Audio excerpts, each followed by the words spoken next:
Welcome to the Joy of Cruising podcast with your host, award-winning author Paul C. Thornton, a weekly conversation with the amazing cruisers featured in the Joy of Cruising books comprised of The Joy of Cruising, Cruising Interrupted, New Release, The Joy of Cruising Again, as well as other fun, informative global cruise personalities. It is the next best thing to cruising, hearing about cruising from the unique and diverse perspectives of Paul's amazing guests. If you hear about a cruise that interests you, book it at www.thejoyofcruising.net. It helps support the channel through our partnership with Where's Walters Travel. We really appreciate your feedback, so leave us a text. Paul can't reply, but he may read your text on air.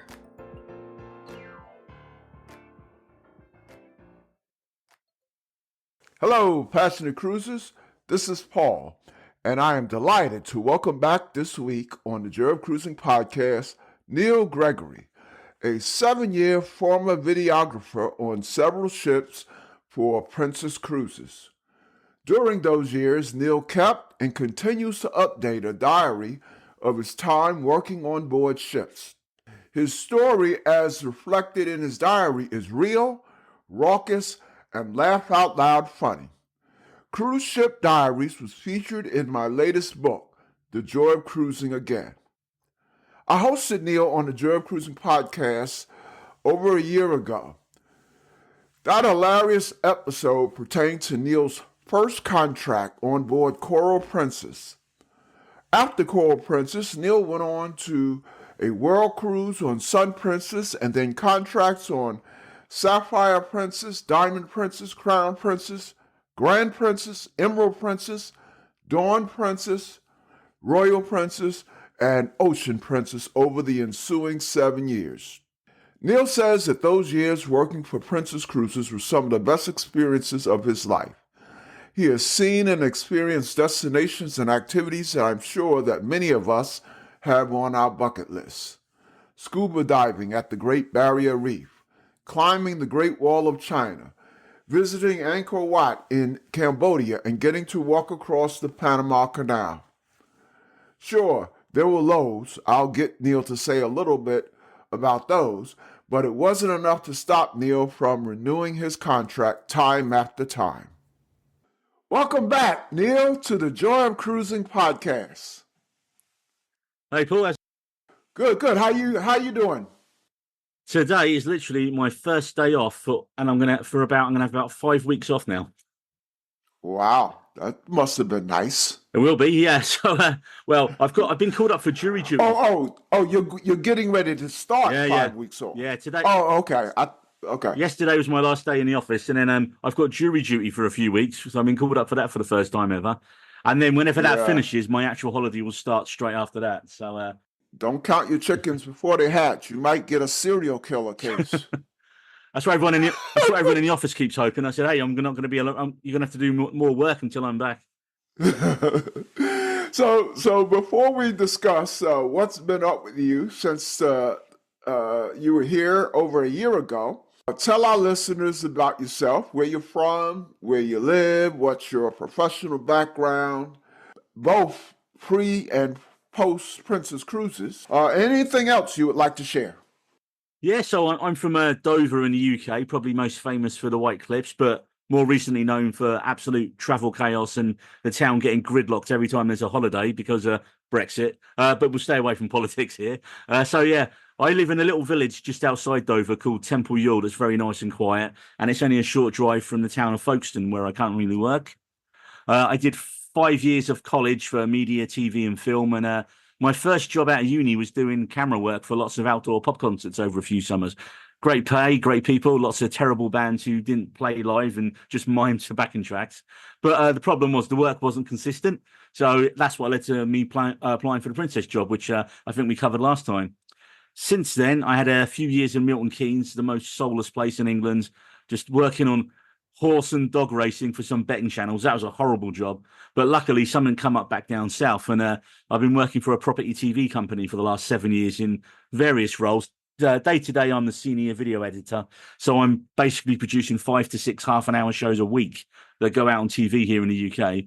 And I've also done the occasional camera work, producing, even directing once in a while if we're stretched a bit thin. So the company moved to London right before COVID, and the move didn't appeal to me. So I found this co-working space in Folkestone. So I literally park on the beach, and my office is 3 minutes from there. So, it's perfect, especially this time of year.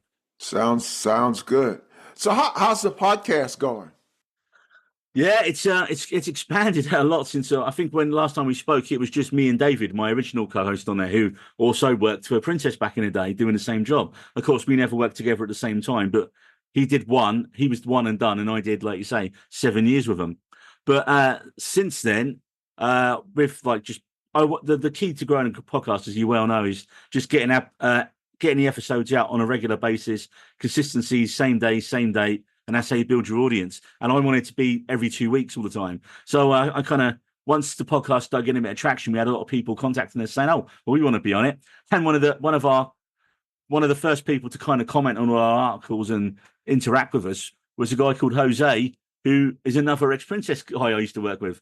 He's another ex-photographer, and I've worked with him twice. Once on one of the contracts we'll be talking about on the Star, and then once again on a Diamond. He's from Tampa. So a few years back, when I had a short break in between contracts, he drove up for the day to Miami, and I had a driver show me around for the day. So that was good. I've also added one of my oldest friends, a guy called Ben. We went to school together, and we used to even be in a band together.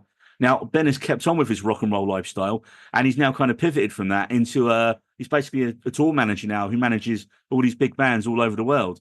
And here's an exclusive for you, Paul. We're actually going to be doing a spin-off podcast in the next couple of months with me and Ben, and we're going to focus on great movie and TV needle drops, as the kids say, which basically means just really good songs that have been used in movies. And the format for that's going to be from Ben's big black book of contacts of like musicians he knows. We're going to have a different musician on every episode talking about their favorite films and film music. Is that a bonus? Sorry, go ahead. Let me catch the listeners up. So listeners, Neil hosts a great podcast all about movies, the We Needed Roads podcast, and for some of you out in the audience, the wheels are probably turning in your head. We Needed Roads. What's that mean? But I'll get to that in a minute. So I like to listen to Neil discuss movies, which is the as I mentioned, the topic of his podcast. But for me, it's to listen to Neil discuss movies that I am going to see eventually, not that I've seen, because I'm embarrassed to admit that although I used to own a chain of video stores, remember them? And back in home video's heyday, so I would actually watch a new release video almost every night. About 5 times a week, I watched a new release or a new release to the video stores. But I'm almost I'm sheepish to admit that I rarely go to the movies now. So when I listen to Neil's show, it kind of goes over my head. Although I still like to think about movies, that I might watch eventually. One movie, a great movie, certainly won't win any Oscars, that I learned about on Neil's show was Cocaine Bear, and I loved it. So that's just how infrequently I get to the movie. So that's the background. Now, for those of you who are wondering about thinking about the We Needed Roads podcast, first of all, it sounds awfully familiar. Secondly, for those of you it doesn't sound familiar with, what does that have to do with movies? Tell them, Neil. Well, the short story is we're all massive Back to the Future fans. And of course, by the time we come to name the podcast and start it a few years back, all the best sort of puns had already been taken. So, We Needed Roads was a play on the last line from the film where we're going, we don't need roads. Let's get into it. As stated, the first podcast with Neil focused on just Neil's first contract. And I could have talked to Neil for hours. In fact, I did. So let's pick up with your third contract. Give us the highlights of that. Head office goes, yeah, you're going to the Emerald Princess and you're going to be doing the Baltic. Great, start researching it, plan for a couple of weeks. A week before I'm due to leave, I get told I'm going to the Sapphire, which is doing the Mexican Riviera run. And amongst the videographers, we know that as one of the worst runs you can do because it's all party cruising, it's all spring break cruising. You don't sell any videos whatsoever, and it's a 7-day cruise. So again, as I think I mentioned before, the shorter the cruise, the less videos you sell. The longer the cruise, the more videos you sell. So as a videographer, you always want to be on the longer cruises. And I start checking Mexico, and then the problem we had was this was around the time that a state law came into place in Alaska, where you could only go ashore and do work off a cruise ship if you were American. And at this time, Princess had almost no American videographers. So I just literally spent half my first contract in Alaska. So I just said to them, well, look, I don't really, there's no point me going to Alaska because I can't. And I said, head office, don't worry, you're going to do 2 months in Mexico, and then we're going to transfer you somewhere else. We just need you on there now. And I think the reason I was needed there, the ship was doing really badly when I got there. And it's not the senior's fault. The guy who I was working with, this guy from Canada, he was a brilliant videographer. Like I saw his stuff. He was doing these amazing documentaries about Mayan culture and all all the Mexican lineage and all this kind of cool stuff. Problem was no one cared because it was all college kids there to party. Entertainment on board was this Canadian heavy rock band they brought on board. And also I knew that the fact that I was only going to be there for 2 months. And then if we did end up in Alaska, I wouldn't be able to film ashore. So I just said to him, look, I'm more than happy to go ashore and do all the tour filming every day because I'm not going to probably be doing it if we end up in Alaska. So he was cool with that. And then he left. We got another senior in. And this guy had been away from the company for about a year.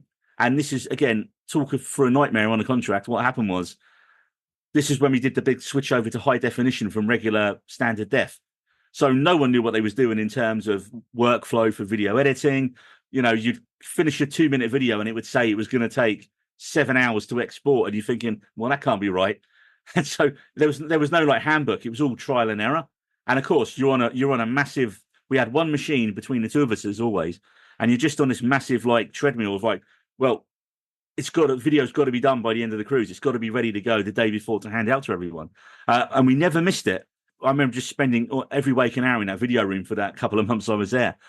I think what happens really well though, and what helps me get promoted during this contract was I kind of ahead of the curve a little bit on this one, but all the kids wanted was to see themselves drinking and partying and dancing. But they wanted to see it straight away. And if you think this is 2009, 2010 maybe. So what we did, I said, well, look, can't we just give them the event in HD, burn a high def file, like a QuickTime movie file or an AVI back then, stick it on one blank DVD. And I think the manager and my boss was like, yeah, let's give it a try. And we sold an absolute ton of them. So we were selling one event and making more money in that than we were selling the whole DVD. But of course, the way to make it look like we were selling the DVDs, a bit of a creative accounting, I think, was going on. So instead of $40 for the DVD at the time, we were selling it for $20, but it was one event. And we just put it through the till. I remember this, put it through the tillers, miscellaneous DVD, $20. And, but we suddenly went from doing 20 DVDs in a week's cruise on a ship with 3,000 people to around 60 or 70. Officially, we weren't allowed to do that, but I'm sure head office was like, hey, money's coming in. It's not usually coming in. We'll turn a blind eye to it.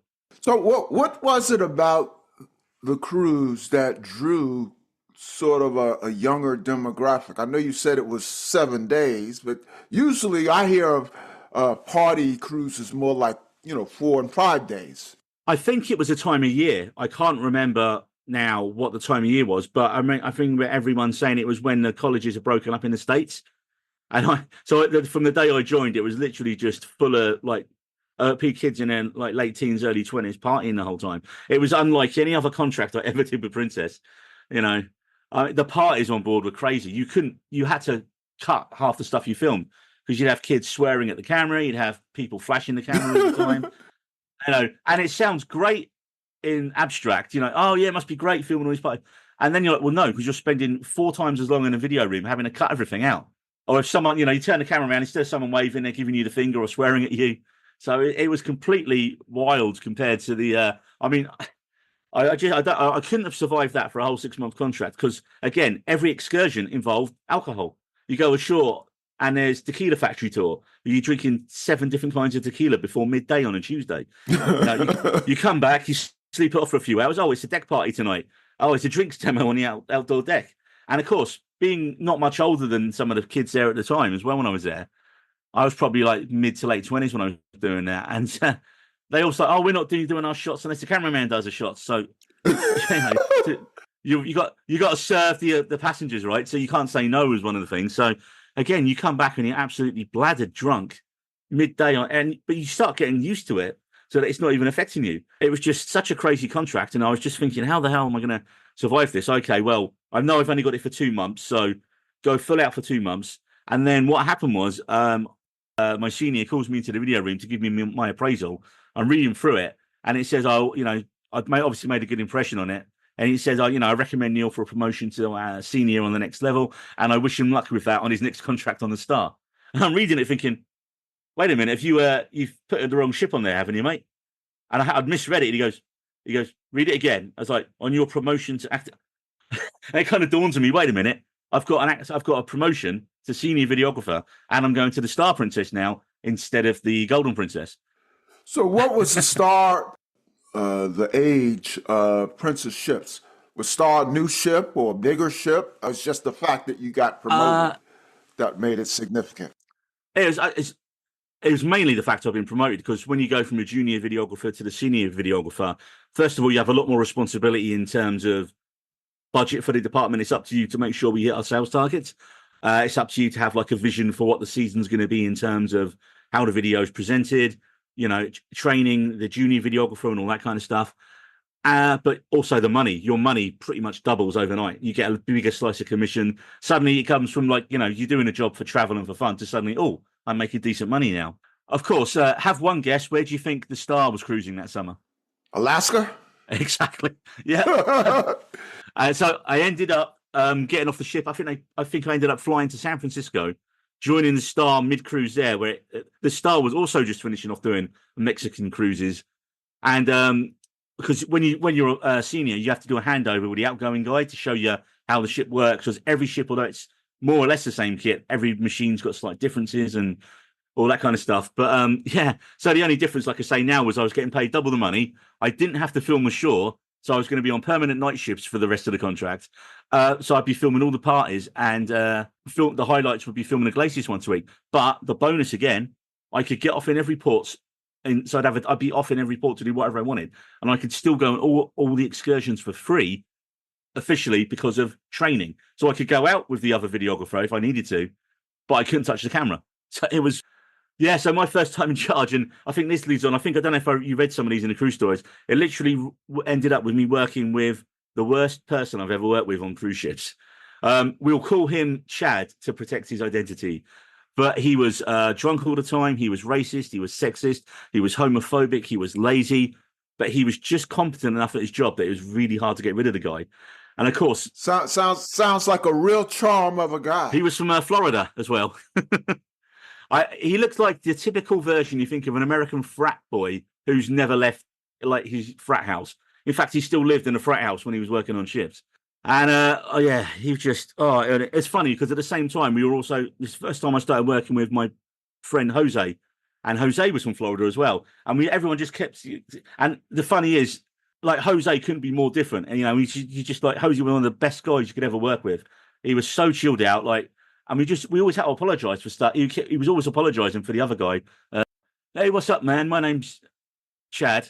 I'm here to party and hook up with chicks. And I looked at the guy, and he was quite overweight. He had less hair than me, and I was like, "Well, it's going to be a long 6 months for you, then, isn't it, mate?" And he just looked at me, and he didn't get it at all. And he's like, "What do you mean, Matt?" And like, I saw him trying to chat up one of the dancers in the bar the first night, and it was horrific.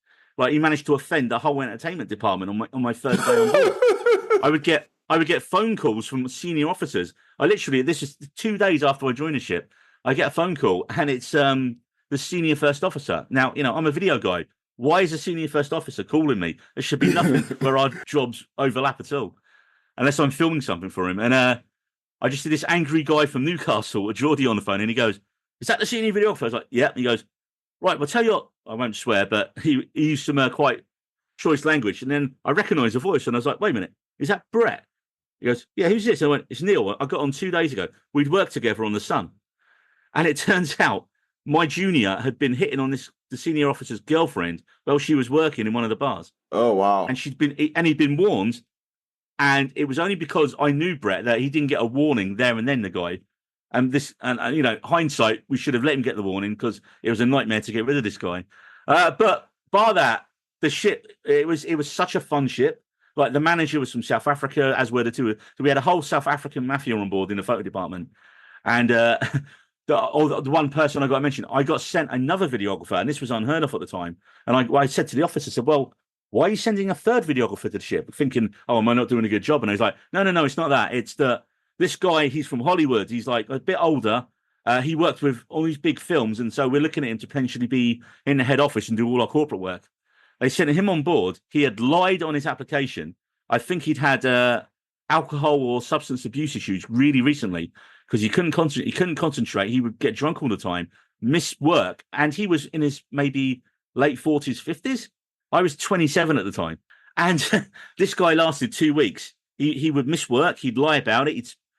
And I said to the office, I said, what background checks did you do on this guy? He said, well, he's got an IMDb. His interview we did looked, he lit his, and I said, right, but have you checked his credits? Because we did.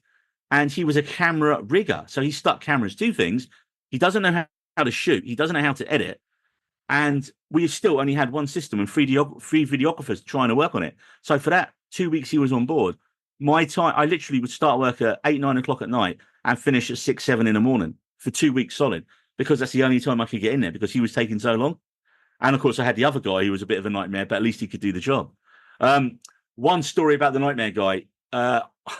We had to film a wedding one day, and the rules of filming a wedding are one videographer, you both film the ceremony, then one videographer goes around the ship and, you get a shot of the happy couple in all the beauty locations around the ship. So I was off doing that. And the rule is you bring the memory cards straight back to the video room and set them to capture into the machine because you do not want to lose someone's wedding. I come back after filming, no memory cards in the office. Call the other guy. He's asleep. It's, 3 o'clock in the middle of the afternoon. So he's gone for a nap. And I say, where's the memory card? Oh, I think it might be in my trousers. I said, well, can you go get it, bring it down here? I need it straight away. Oh, I think my trousers have been taken down to the laundry. And I said, well, you better get, I was like, you better get down to the laundry and pray it's not gone through the machine yet. Otherwise it'll be an official written warning and you can tell the couple why they haven't got a wedding video. So, there's a knock on my door. The second as the other guy's, well, it's not my fault, man. I went, of course it's your fault. You didn't bring the card down as you're supposed to.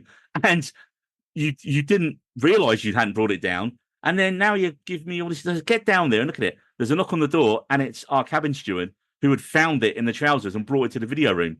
I literally tipped that guy $50 there and then. And then I said to the other guy, I said, right, you owe me $50. I said, what do you mean? I went, because that's what you got to pay the cabin steward for getting you out of a warning. And he wouldn't pay the money. I said, this guy literally has just saved you so much hassle, and you're not even going to. I said, fine. So just absolute nightmare working with this guy. But I had a friend from the first contract, my friend Liam, who was my old roommate. He was on board, so we had a good. But there were so many parties, I couldn't believe it. The management probably partied more than some of the crew. But for that, I think there was a lot of new people in the team. So even though we were doing the same 7-day Alaska run every week, and it got a bit samey, and especially towards the end of the season when the weather starts turning and it gets a bit you don't really want to go outside every day, or obviously probably that time as well, because we had too many hangovers as well. So a lot of partying on that ship because the weather changed and, it's wet outside, it's cold. Let's just have a party tonight and then order some pizza. We used to order food in and get it delivered to the ship, which you're not allowed to do really. But again, we would bribe security by getting them an extra pizza.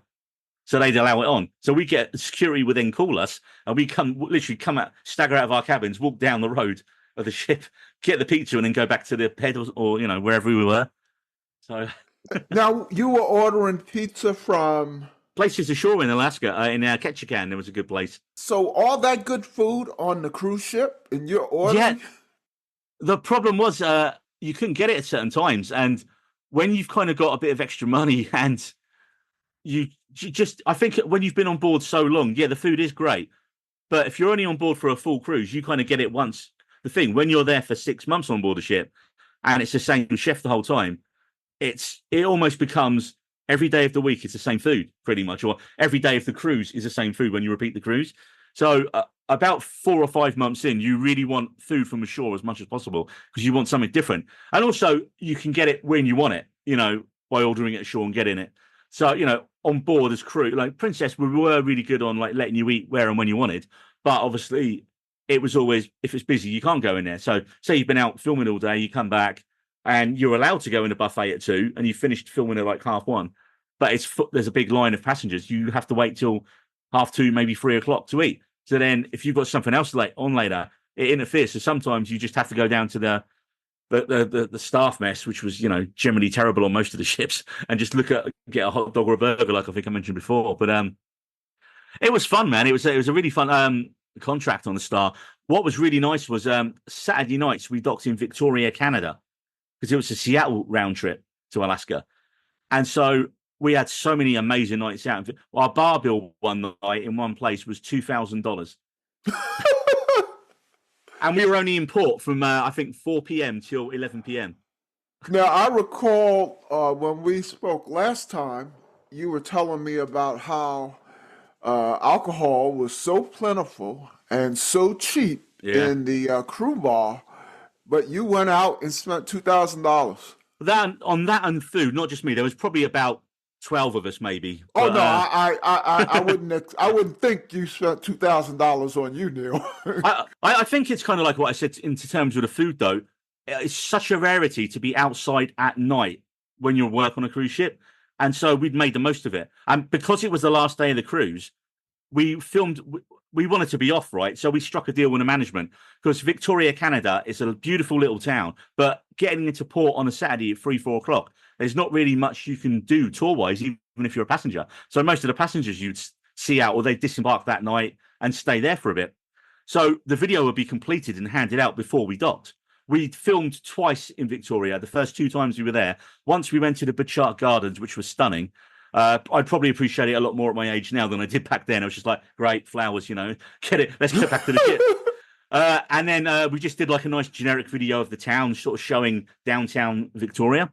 And then we just put those same 2 videos on every cruise because the video's done. There's no point filming. There wasn't really much else on offer to do there. And it was probably one of the few ports where we never tested this theory, but if you missed a ship, you could get a ferry across to Seattle and you could probably get back on board without getting fired. But we never tested that theory. But that was like the urban rumor on that ship. Everyone was like, well, yeah, but, the ship's there. So if you just get the ferry across and come back on board. I said, yeah, but there's an all aboard time, right? So they'll check your pass. And if you're not aboard, you get fired.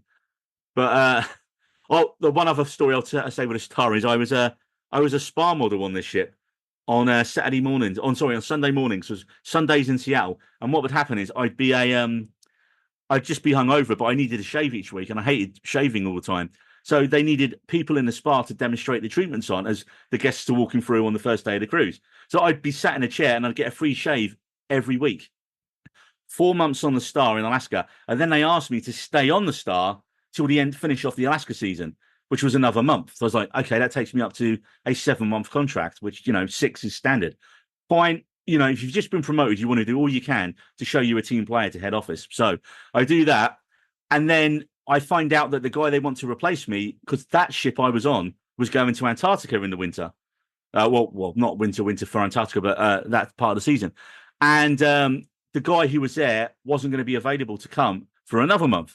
But we found this information out before they asked. So my manager says, well, look, no, everything's going well. Why don't you, if you want to, we're not going to make you, but stay another month, because that last month, it's a 30-day cruise from Los Angeles to Sydney, Australia. Oh, wow. All the way through. Yeah, an amazing cruise. All the way through Hawaii. And then it went over to Tahiti, French Polynesia, New Zealand.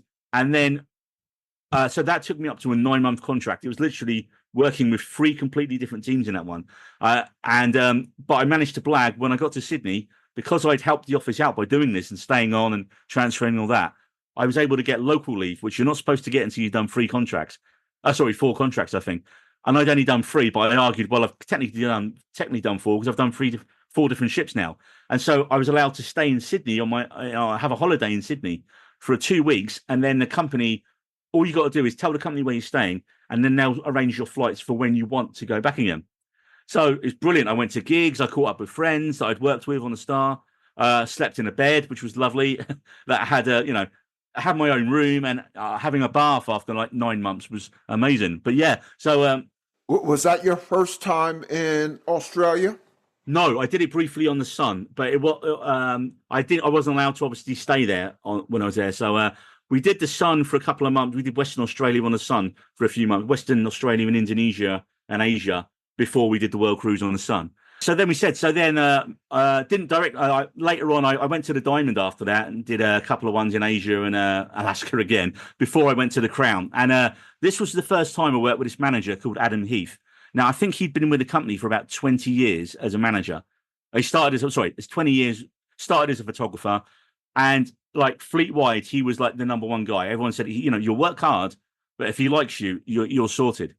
And now this is on. Excuse me, Neil. This is on the Crown. Yeah, this was on the Crown. It's my first time working with him, and it's my first time joining a ship in England because it was doing the British Isles cruising for about a month before it went over to, and then it was going to go and do the Canada and New England run. So the main highlight of that was like only a 2-month itinerary for the full colours, and that was New York to Quebec, and you had 3 days in Quebec. So again, an amazing cruise. On that contract, we went to Bar Harbor, Belfast, Boston, Cork, Cozumel, Dublin, Edinburgh, Grand Cayman, Greenland, Liverpool, Halifax, Connecticut, Newport, New York, Norfolk, Portland, Honduras, St. John and St. John's, Sydney, Nova Scotia in Canada, where there was literally nothing bar a Tim Hortons and a giant fiddle, and Tulum in Mexico. So it was an amazing contract because I got 3 different itineraries in one 6-month contract there. And a bit of British Isles, a transatlantic crossing, Canada and New England cruising, and then we had 2 months of Caribbean on the end of it. But I think it was a 10-day Caribbean, so it was better. It was a nice one, with a few more sea days on it. So where was Crown Princess in the hierarchy of princess ships? Was it relatively new? Was it large? It was same size as the Star. It was a Grand Class ship at the time, which were the biggest at the time I was there. The Crown, the Star, and the Sapphire were all Grand Class at the time. I think it was, when I say fairly new, it was probably within the last sort of decade it had come out, so newish. So the Grand Class was, at the time, was that the largest? That was the biggest, I think, until I want to say the Royal came out, actually. I think the Royal was the first one that was the Royal Class ships, as they called them, the Royal and the Regal from there onwards.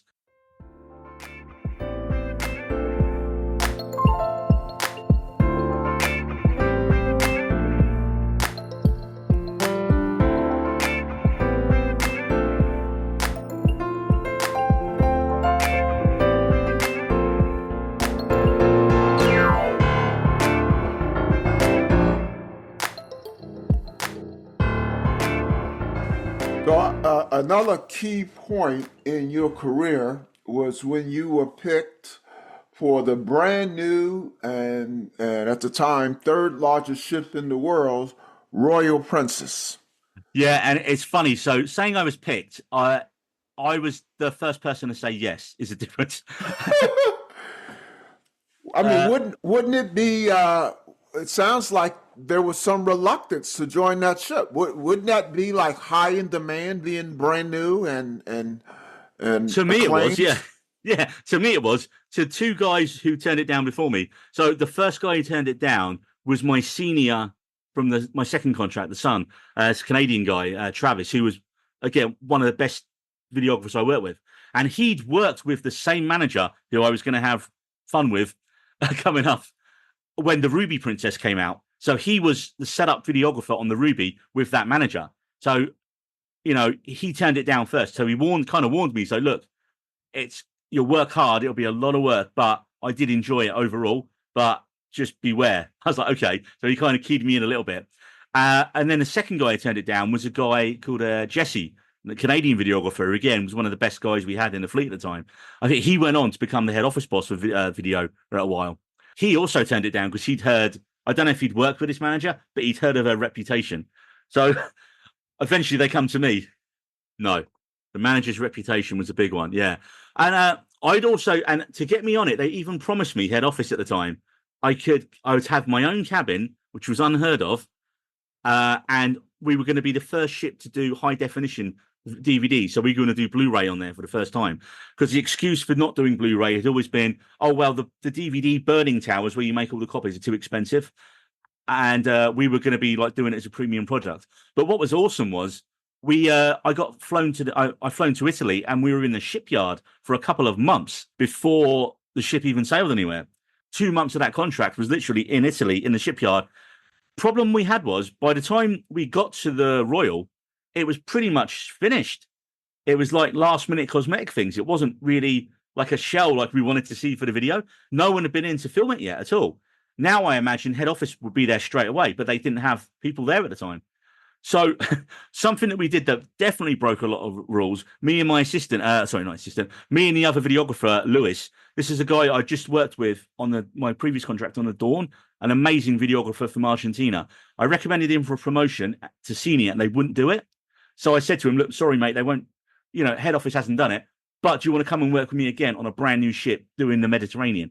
And he was like, absolutely. So, it was brilliant because we were such a good team working together. He made me a better videographer because he had such a energy to him. I'd be like, oh, no, look, I'm too tired. He'd be like, no, come on, let's go and film. So working with someone that good, it almost blurs the lines between senior and junior, I think. When you're working with someone that good, it improves both of you. I could let him concentrate on what he was brilliant at, which was shooting and editing and doing, his stuff was better than mine. He is now a cameraman making film. He's now a cinematographer. He actually came over to the UK and he did his master's in film in Edinburgh. Okay, so it wasn't the fact that it was a new ship; it was the manager. Yeah. Okay. 2 months, I think it was.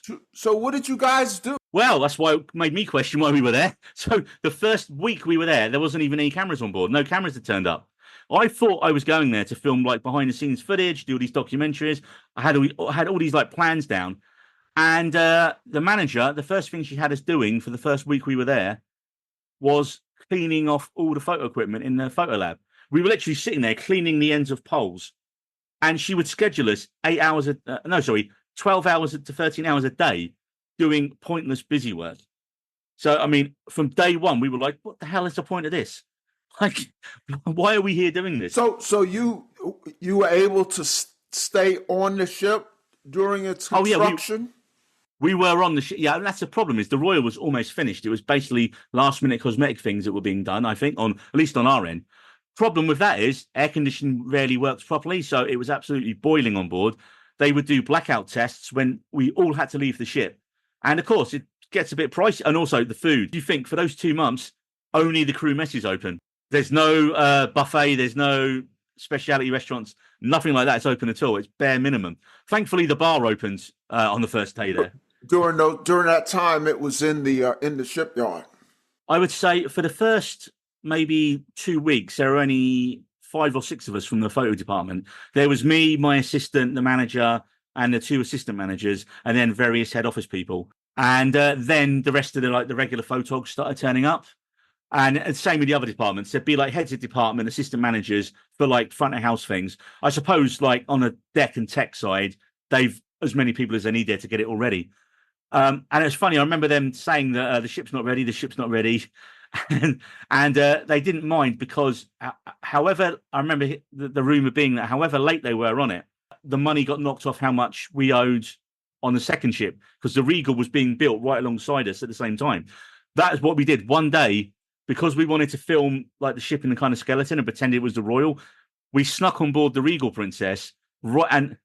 And again, completely illegally, and probably got in massive trouble if they'd found out at the time, because we had hard hats, steel toe cap boots, and boiler suits on all the time for those first couple of weeks. And so me and my assistant, I said, right, grab a clipboard, look like you're writing stuff down. I said, all these people here are Italian, right? So just nod. And also, he was one of his grandparents was Italian, so the Argentinian guy, so he could kind of get by enough to understand what was going on if someone was speaking in Italian. And we just walked right up the gangplank because there's no security on there because it's not an active ship, right? Walked straight on there and then just started walking around. And I think we got up to like the third deck and it just dropped off to nothingness. So we're getting all these amazing shots of the skeleton of the ship. walked back off it. We were on there for about an hour just walking around. There'd be someone with like, an angle grinder in the corner, like putting something together. And we looked at all the stuff. And then about 2 weeks later, we thought we'd been found out because the first officer says, "Oh, do you guys want to go over to the Regal and do some filming? We got to do a full safety briefing first, though, because it's really dangerous over there." And we just look at each other. Me and Lewis were like, "Yeah, that sounds great." And then we said, thank God we didn't show anyone that footage, because then they thought the footage that we'd shot was from when we went over the second time. From the Regal as royal footage? Yeah, we did. Because they hadn't sent anyone there. Really? So listeners, any of you who sailed on Royal Princess when it was new, and you got a DVD showing the its skeletal form, you've been duped. Well, they just didn't get anyone there in time enough to film it. But as I say, by the time we got there, and so and then of course we were handy. We were good, because so when the Regal came out the next year, all our footage had been like archived perfectly for them. There's like, here you go, guys. There's all your stuff. But we didn't feel bad about doing it because they were identical in every way, the ships. They were complete sister ships. So, if you're showing Horizon Court being constructed on one, that's exactly what it looked like. And I loved it when we did this video, because you could do the before and after shots. You do like a nice crossfade from the skeleton of the area until the other one. But have to talk about the manager, though. So the problem we had with her was that, first of all, our video room, originally she wanted it to be her office, but it was too big. But her argument was her cabin was right next door to our office. And it was the first video room in the fleet. We had a 42-inch high-def TV in the wall in there. We had portholes for the first time, which was amazing. Most video rooms are broom cupboards or storage rooms on the other ships. This was one where it had actually been thought out, and it was right next to where one of the gangways would be. And it was opposite where my junior videographer, his cabin, he could jump from his cabin across the corridor into our office. So for getting ready, so again, for timing, it was perfect, like locations. Didn't have to walk to the opposite end of the ship. You got off the ship, your cabins and your office were all in that couple of hundred, meters space of each other. Her method of management just seemed to be schedule the hell out of everyone and make sure they do the maximum hours. But what we didn't get with this manager, we said to her, like, well, it was her last contract. She was quitting after this. So I could never understand why she was so honest. Like, she would do meetings on the final day of the cruise at the end of the night, when all everyone wants to do is just blow off some steam. And they could go an hour and a half, 2 hours sometimes. And you're just like, there's no need for this. Half the team who were on that contract either quit mid-contract and just said, that's it, I'm done, or they didn't come back and do another contract after working with her. It's funny now, as I'm older now and I deal with stress stress hits me a lot more now as I'm older. When I was in my 30s doing this contract, I was so young and cocky, I just turned around to her once, because she was like, I think she said, I need to know what you're doing every day. I need daily updates. I went, look, we get a schedule for the whole cruise, right? I mark on it at the start of each cruise what we're filming, when we're filming it, and the times. I give you that on the first day of the cruise. You know what we're filming every day. You know what excursions we're on. You know what time we get back. I said, I don't have time to speak to you every day about it. I said, and if you do want to speak to us, our office is next door to your cabin. So when you come to bed in the evenings, we'll still be here working, and you can just pop your head in and we can tell you what we're working on. And she did not like that, because her office was the opposite end of the ship. At one point, she tried to transfer me because we weren't getting on at all. And I just had this, doesn't matter what you say, doesn't matter what you do. All the company cares about is making money and positive comment cards from the passengers, which we're absolutely doing on all of it. Video sales were 3 times over target. We had all these, we were selling an $80 package, and then everyone was buying the $80 package as opposed to a $40 one, because we had all the documentary stuff about behind the scenes of the ships. We had, I had to film a crew party. She made me film a party for the crew, because I had to make an internal DVD with all set up stuff for the head office. And it become almost legendary, this video, because we had a big party for all the crew on board before passengers come on board. So when we left the shipyard and were sailing to Southampton, we had a big open air deck party with the bands and DJs and all that, just for crew. And it was amazing. But Muggins here had to go and film it. So the rest of the crew, whole night off, I had to actually film it properly for a thing. And I just, of course, I did get, because I was so angry about it, I did just getting absolutely slaughtered drunk because every time I put the camera on someone, they'd like, it was crew, right? So they were like, "Yeah, Neil," like, and one of them, they dragged me into the shot and took the camera off me, so I'm in the video. The video, I think it came out about 13 minutes long. It is on YouTube. If you Google Royal Princess Crew Party, that video is on YouTube. Because officially it should never have been released, but somehow it got leaked. And the reason they didn't want us to put it on the official crew DVD, because the idea was all the crew on that first contract would get a souvenir disc that we'd make. And I love doing that. It's a brilliant keepsake. But in the party, almost every crew member is holding 1 or 2 drinks minimum in their hands. One guy was holding 4 drinks in his hands. And even the customer, the cruise director was like, "Look, brilliant video. It's amazing. We can't put it on anything official, though, because it's just not the right image we want to portray." And I get that. But it was like, I would have crew knocking on my office all the time. "Can you just put it on this flash drive for me? I just want to see Yeah, sure, guys." And so that's how it got. So someone uploaded it and that's how it got leaked. Yeah.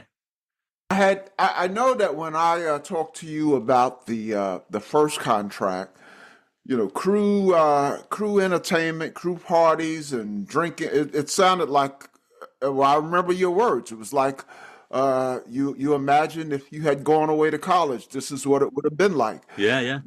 Had it changed now? You were on what, your 4th contract by now? I think the Royal was probably I think coming towards the end. So the Royal was probably like my 8th or 9th contract. Had you what's the right word? Outgrown some of that? Yes. I definitely slowed down after the Star. See, on the Star, which was my first one as a senior, it was a big party contract because I wasn't having to go ashore on film. The management were like big party people. And it was only at the end of the Star when a new manager came on board for the last month when we did the LA to Hawaii. And this was like one of the older, more experienced managers. And he absolutely ripped me a new one his first week on board. He's like, "You should be doing this. You should be doing that. I don't know why you're not doing this." And I was like, to be fair, like, I didn't know I should be doing this. So, like, but again, I had a month to prove myself. And, like, also the fact I'd done a 9-month contract.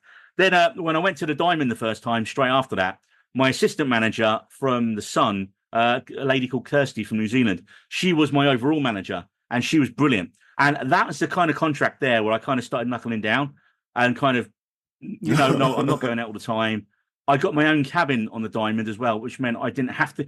I think when you have a roommate and they go to the bar, you have to go to the bar a lot of the time, or they're just going to wake you up when they get back. So, or you need to blow off steam. Whereas once you kind of become a senior videographer, you can almost, I don't know, I took myself out of the bar scene basically from like the Diamond onwards, kind of. I would go out maybe once or twice to cruise. I mean, the Emerald was that was a lot of drinking again, that contract, but it's because we'd done it the first year and really got everything in place. And then we only had to tweak it for the second year doing it. But I would plan it. I'd be like, "No, I can't go out with like 4 hours sleep. I can't do the job hungover anymore. I need to." And working with Adam I think what made him such a good manager was he could motivate anyone on the team. Like, there was people on that team with his when I was there who I'd worked with previously who I was amazed that hadn't been fired yet. By the time Adam had finished working with them, they were assistant managers or managers down the line. I think his whole management thing, he never shouted. He never got angry with you. He was like disappointed dad when you did something wrong. And he was so good at the job that people didn't want to disappoint him. And it's a brilliant, management technique. And I kind of took that upon myself when I was training people. I kind of do the same. I'd be like, "Look, it's your first contract. You're here to have a good time. You're here to see the world. I absolutely get that. You get 1 get out of jail free card with me. That means you can be too drunk to work. Don't be an idiot and try and go to work if you're still drunk. Call me, let me know, and I will cover you once. If it happens a second time, I'm not going to shout at you. I'm not going to get angry, but it'll be a formal written warning." I never had to pull that move once because everyone I worked with, I was so lucky. After I worked with Chad, as we'll call him, I had amazing junior videographers for the whole rest of my time. I never had a bad junior after that. The last thing I'll say about the Royal was it was so frustrating with that manager because we were so burnt out. And like, we would have been burnt out even without her, so we didn't really need her extra crap as well. Like, it was 10 ports in 12 days in the Med. We went to Venice, Barcelona, Naples, Rome, Florence, all over the Amalfi Coast, Istanbul, Kusadasi in Turkey, Mykonos in Greece, and the south of France. What an itinerary. Amazing itinerary, and I'd never been to any of those places before. And the problem is the excursions are really long. It's a 3-hour bus ride one way from the port to go to Rome. You're doing 6 hours of your day. So like I would do 15 hours some days just from bus to bus. Then I'd have to come back and edit before starting again the next day. It was just, you didn't need rubbish from the manager on top of that. Like that. So that's why I just, this is what my job is. And I remember once she actually snapped, like literally, in front of passengers in the photo gallery, because it was the last night of the cruise, and there was this big thunderstorm coming out over Venice. And my Lewis, my mate, he was just like, mate, we've got to go out and film that. The second we've docked, second we've done handing out our DVDs on the last day, let's go out and film that. Okay, mate. Yeah, brilliant. It'll look amazing.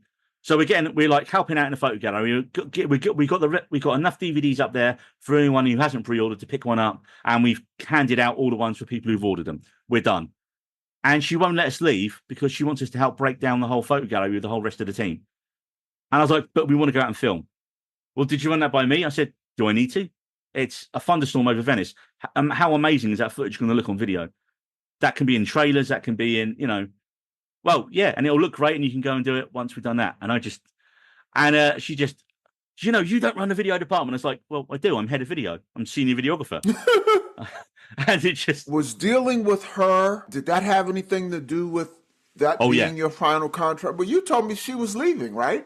Yeah, and that's why we couldn't understand why she was such a nightmare to deal with. As she was leaving as well. In fact, the last thing I'll say about the Royal is she was such a nightmare that when it was time for me to leave, I'd planned a local leave in Venice. I was going to get off in Venice and spend a couple of weeks in Venice and then do the train journey that I've always wanted to do through Italy back to the UK.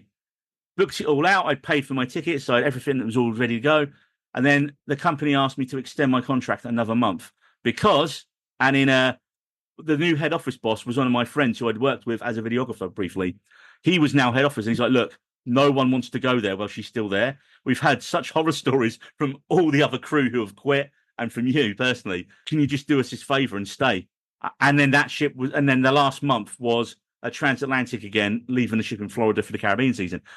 And I remember went up to the bar afterwards, and like there was a tiny leaving party for her, and then there was me and all my friends I'd made throughout the contract there.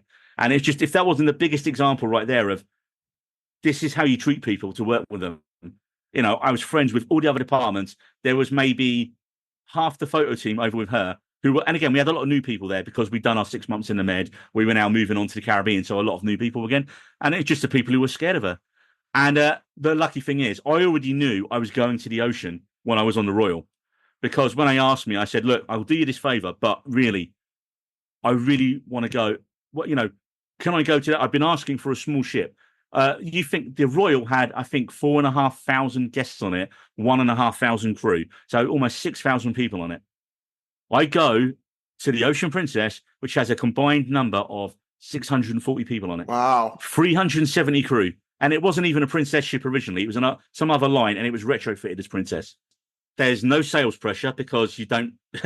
also the itinerary. So the Ocean, and I think, what was the other ship?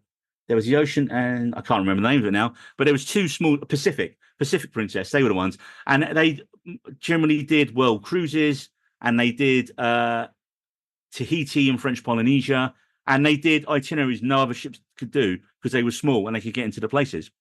But I got the good news, bad news scenario. So they say, okay, look, because the head office boss, he was still on board at the time, and he was on the Ocean. So we were chatting back intranet, and he's like, well, look, I'm leaving in about 3 weeks. So you can come here, but you're only going to get a 3-week break. And I've just done a 7-month contract again. And so I was so burnt out, and I was like, I can't say no, though. So that contract was, they flew me from London to LA to Papeete, French Polynesia. There are no cheap hotels in Papeete. So I think I was staying in like a 5-star resort. Got in at 6 o'clock in the morning, and it's literally just as you imagine when you see like Tahiti in all like media. It's just so bright and amazing. And I had 3 months just cruising around the Tahitian islands. Work was going out with a GoPro and going for a swim, going swimming with sharks and stingrays and stuff like that. And it was amazing. And the pace of that ship was so different because it was such a small ship. There wasn't, no one cared what really happened on it.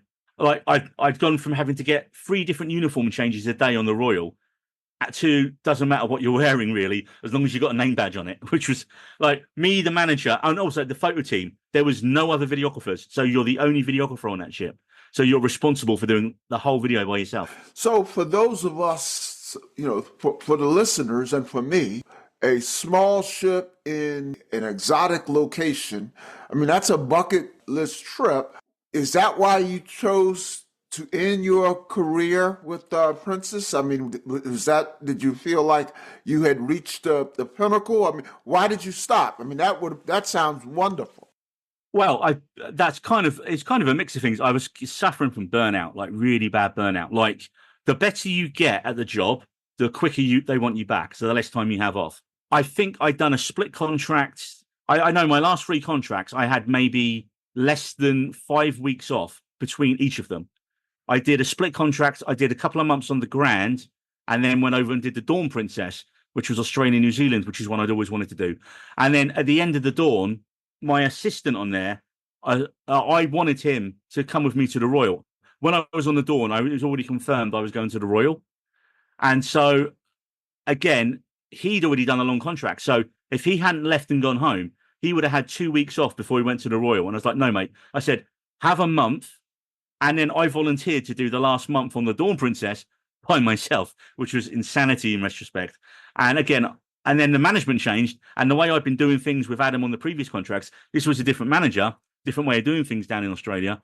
And so, I'm at the end of maybe 7-8 month contract, and I'm just absolutely out on my feet. No one sees me around the ship. Luckily, I had my own cabin. So it was work, sleep, couple of months to chill out. Hopefully when I get to the Royal, how little I knew. So I can tell how much you had changed because on that last contract, you said it was work, sleep, work, sleep. When I talked to you about your first contract, it was work, crew ball. There wasn't much sleep. In fact, I remember you talking about getting up 4 o'clock in the morning and jumping in a pilot boat, to film your crossings of the Panama Canal. Yeah, so you clearly had changed in that 7 years. And then from leaving the Royal to going to the ocean, it was maybe 2.5, 3 weeks off. You're supposed to have 2 to 3 months off in between contracts. Wow. Well, you have to grow out of it. Or you can't drink that much on a regular basis and just, you still do. And that's a terrible thing to do with your life, I think. But yeah, like I said, I went from a ship where we had a photo team of 25 to a team of 4. The manager was this Canadian guy who was super chilled out. My roommate was another English photographer who I'd worked with before on the Crown, an English guy called Harry. So we got on really well. And then, just to tap it off, after 3 months in Tahiti, my last 3 months was a world cruise from Sydney, Australia, that finished in Dover, my hometown. You went from the newest, largest ship in the fleet to the smallest, but that was by choice. You wanted to go to a small ship. And we did Australia, New Zealand, we did Hawaii, we did French Polynesia. We then came over and did West Africa, which I never thought we would do in a million years. So we went to like Ghana, we went to, I can't even remember some of the places. Then we went over to South Africa. We had 3 days in Cape Town, and I'd worked with a videographer who lived there. So she'd come and pick me up and drove me around for the day. So I did all my filming in one day with a private guide and filmed the Komodo dragons. And again, people were there to see the places on the world cruise, not themselves. But what we did, we split the video. So you can buy it just all the places, or you can buy it with the onboard stuff, or you can buy it with everything. And, if you can afford a world cruise, you can afford a couple of $100 for a DVD set. I think we did like 12 DVDs for like $400. I think 98% of the ship bought the DVD, and they bought it within the first month of the cruise. So no sales pressure. You know exactly how many you've got to burn off as you complete each leg of the cruise. I suspect the demographics of the people on the Ocean Princess was a wealthier, older crowd, obviously. A lot of Americans and Australians, quite an even mix. But the only thing I had to go up against on that one was almost all of them had done the exact same cruise the year before. So they knew more about some of the places than I was going to, and I'm trying to sell them a video on it. So I said to them, I said, okay, I'm going to make you guys a promise. Because again, when they're all waiting to go ashore, there's only 370 guests or something like that. So, and then you think that's mainly couples. So again, you're mainly talking to about maybe 150 or 200 people, really. So I just said, well, look, I'll make you a promise. I will not use any stock footage on this DVD. I will not use anything from last year. If the weather's terrible and we go out there one day and it rains all day, that's what you'll see on the video. So that's my promise to you guys now. And, I got a round of applause. And I even taught on this contract. We had so many days at sea crossing all the different regions that on some of the ships, I remember they used to do a camera class where they show you how your cameras work. And my manager's like, why don't you do a video camera class one day? I was like, okay, cool, let's do that. So I took all the different cameras we had on board. I had 90 people there for an hour and a half. And I was just freestyling off the top of my head about it. Wow. So at what point on the Ocean Princess did you decide that this was it? I think when I got it, like from the start, I think I decided that was it because I was so burnt out from the other contracts. Did you know you were going to end up in Dover? Which was great because it meant I could buy souvenirs the whole way and not have to worry about sending them home. So I bought a brand new guitar in Hawaii, of all places. And I think I just looked at it. At that point, I needed a proper long break and I didn't care when I wanted to go next. This felt, and it was such a chilled, laid-back ship. We had dinner with the captain in the buffet some nights because the captain played poker with my roommate. The senior doctor was going out with our photo manager. So, we were mates. It's such a small ship, everyone. It's not just like where everyone on the big ships in front of house. You knew the name of everyone you knew the name of the people who served you in the restaurants. Everyone knew everyone, and it's so good. Also, there was no crew mess on board because it was so small. So I'm thinking, this is going to be bad. How bad's the staff mess going to? Sorry, there was no staff mess. I was thinking, oh God, how bad's the crew mess going to be? We all ate the same food as the passengers because it was just easier to do it that way. So it was amazing. The best food you'd ever have on a ship. But I think I needed a break. It didn't, and I think I remember as I was coming to the end of it, I jokingly said to people for years, if I ever get a world cruise that ends in Dover, that's the sign to call it a day. And then I actually got it. So what was it like when you went home after that last contract? Did you give any thought to coming back? Not really. I mean, I assumed I was going to if I couldn't find something else. And so I was fairly close to coming back. And then I just literally, it was a split-second decision. I mean, I can mention this here that looking back on it now for the last couple of years, I basically had a panic attack. I was literally I was literally going to join the Coral the next day, and I absolutely I was in my room and the heart started going and all that kind of stuff. And I just thought, you know what? I didn't want to come back anyway. This is just the biggest sign that I'm done. As fun as this has been, I need to kind of get a job on land. I need to come and do something. And you know what? It proved right because maybe 4 or 5 years later, that job doesn't exist anymore. Sadly, the company didn't modernize. Even in 2019, right before COVID hit, they were still selling standard definition DVDs. People have got 4K on their phones.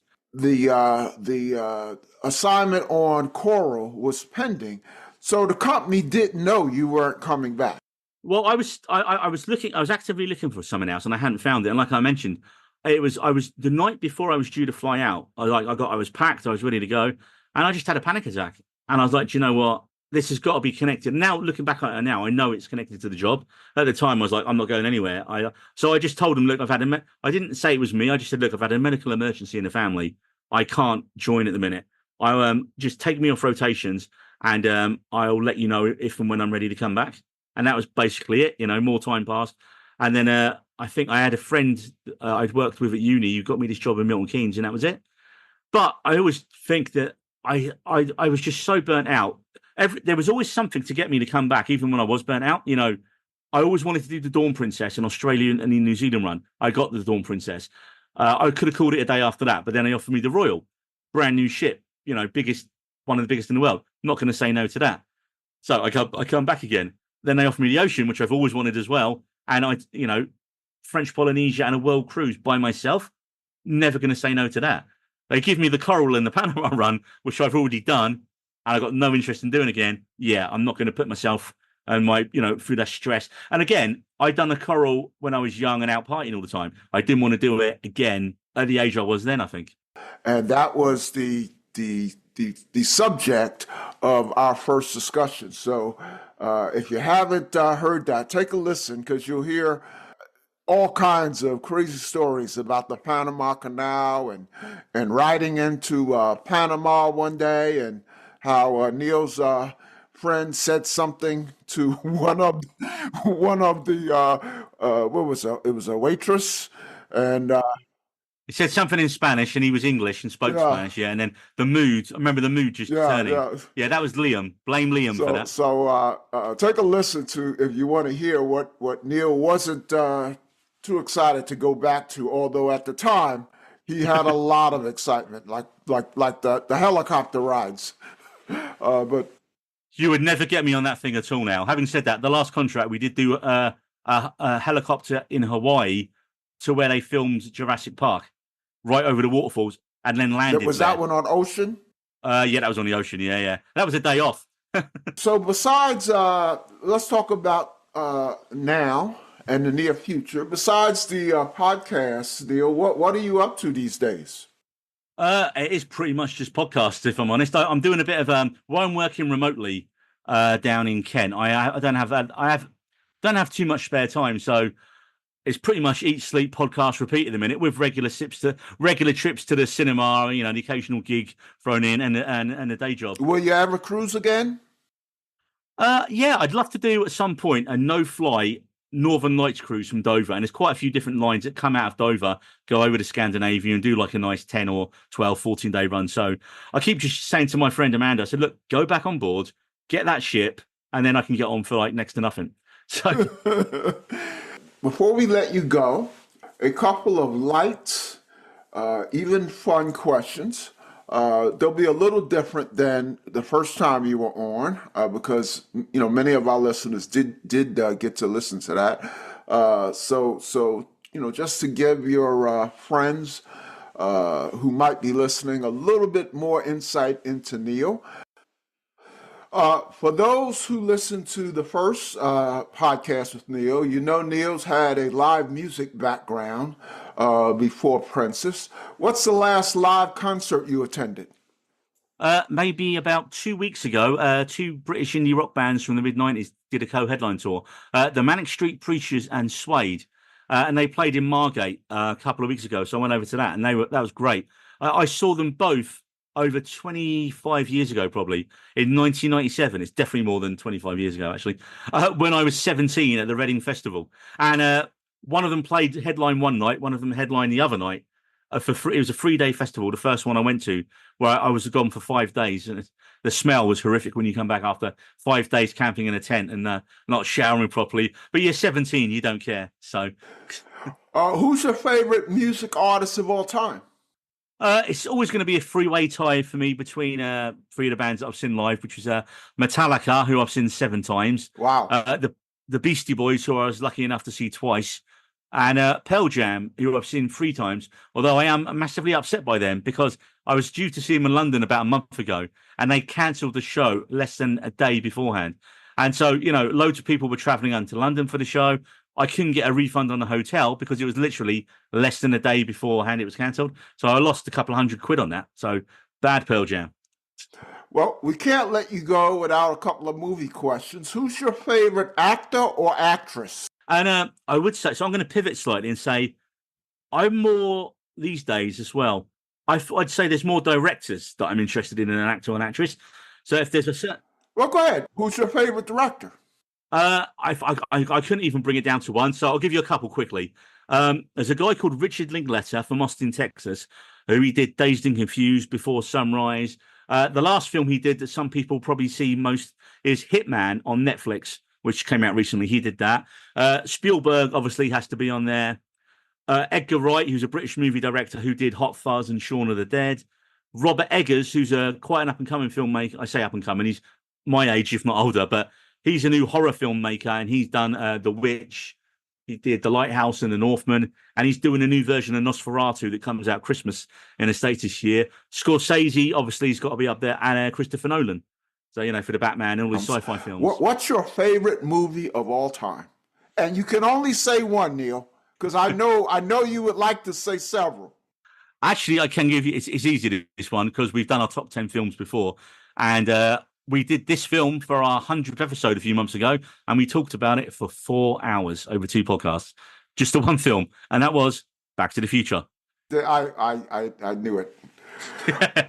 Well, Neil, thank you so much for coming back on the Joy of Cruising podcast, and all the best to you. And for listening, you like movies, take a listen to We Needed Roads. Good seeing you again, Neil. As I like to say, although I know with you it's going to be tough, but I like to say we will see you on the ocean. See you later. See you next time, Paul. Have a good one.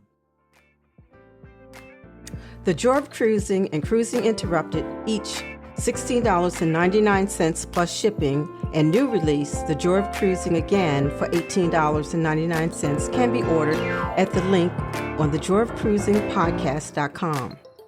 For each of the 3 books, use the discount code Joy of Cruising Podcast and get $4 off. The Joy of Cruising books are also available at Amazon.